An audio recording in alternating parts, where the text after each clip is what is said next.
mendengar cerita seram The Haunting Cruise dan PN. Kisah yang Brother Fai akan kongsikan pada malam ini datangnya daripada Lance Ayub. Kisah yang bertajuk Serupa. Tahun 2005, saya Normala, seorang suri rumah yang mempunyai 3 orang anak. Saya sekeluarga bersama suami telah berpindah dari satu kawasan ke Bukit Antarabangsa. Suami dapat mencari sebuah kondo di situ atas faktor keselesaan kami sekeluarga. Suasana di rumah saya agak sunyi. Rumah kami berada di lower ground. Belakang rumah kami ada sungai dan seberang sungai tersebut terdapat hutan yang agak tebal. Penghuni di situ jenis tak berapa nak campur orang lah. Masing-masing buat hal masing-masing dan sekali-sekala saja bertegur sapa sesama jiran. Suasana di situ agak tenang, lebih-lebih lagi bila malam menjelma. Keadaan sekeliling menjadi sunyi dan sering kedengaran bunyi-bunyi burung dan monyet di dalam hutan. Pada mulanya, memang tiada apa-apa yang membuatkan kami takut kerana security sering akan meronda di sekitar kawasan rumah kami selang 2 jam. Suami saya menguruskan sebuah syarikat dan seringkali terlibat dengan mesyuarat sehingga lewat malam. Memang hampir setiap hari suami saya akan pulang ke rumah dalam jam 11 malam hingga 1 pagi. Saya tinggal dengan 3 anak saya yang masih lagi kecil. Anak sulung saya pada masa tu lebih kurang 10 tahun. Anak kedua 8 tahun. Dan anak bongsu saya 6 tahun. Sejak duduk di rumah tu, anak-anak saya tidak pernah mengalami perkara-perkara misteri. Cuma anak bongsu saya saja yang sering meminta saya temankan dia dalam biliknya. Satu hari, di awal pagi, suami saya bercerita kepada saya di mana malam tadi dia diganggu sesuatu. Suami saya ada hobinya tersendiri, iaitu menanam pokok bonsai.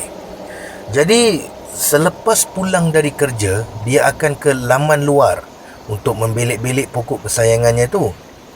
Namun pada malam terbabit, dia terdengar seperti sesuatu yang bergerak tidak jauh dari pokok-pokok tanamannya di laman. Dia cuba memerhatikan, namun tiba-tiba kedengaran suara anjing menyalak sayup muncul dari arah sungai tidak jauh dari tempatnya berada. Dia pun terus berlari masuk ke dalam rumah dan menghempas sliding door dengan kuat untuk menutup, katanya. Dia nampak satu lembaga hitam dari celah-celah semak.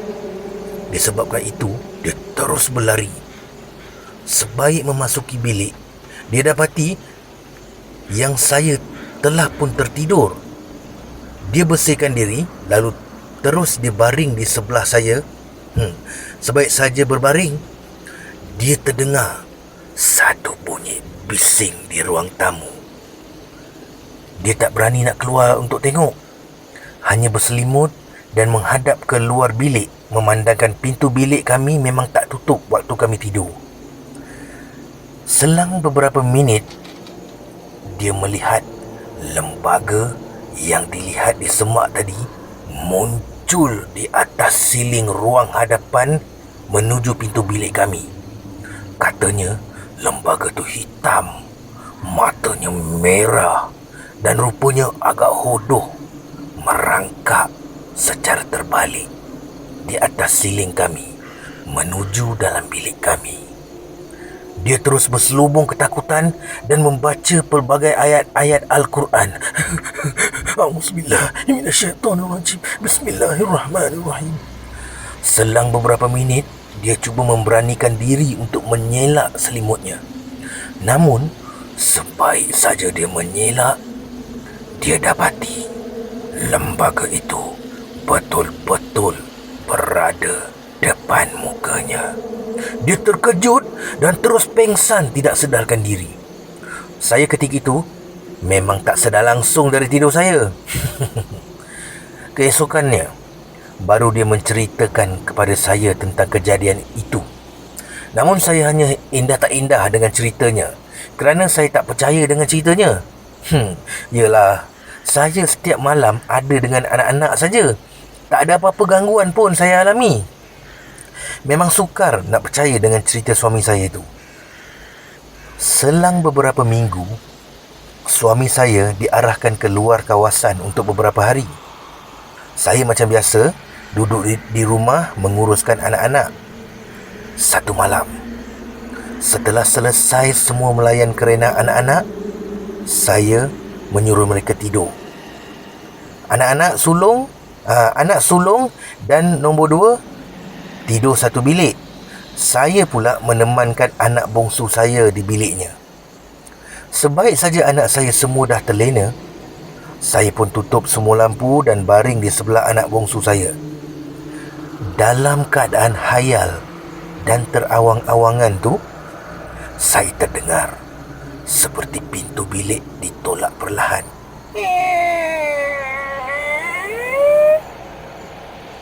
Saya tidak endahkan, kerana memang waktu tu saya juga hampir terlena.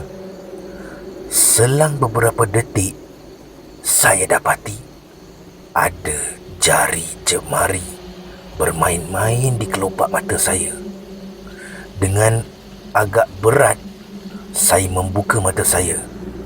Kelihatan sebentuk tubuh seperti anak bongsu saya sedang duduk di tepi saya di bucu katil. Dalam hati saya, kenapa Ica tak tidur lagi ni? Tangan saya meraba anak saya di sebelah. Ica kat sebelah.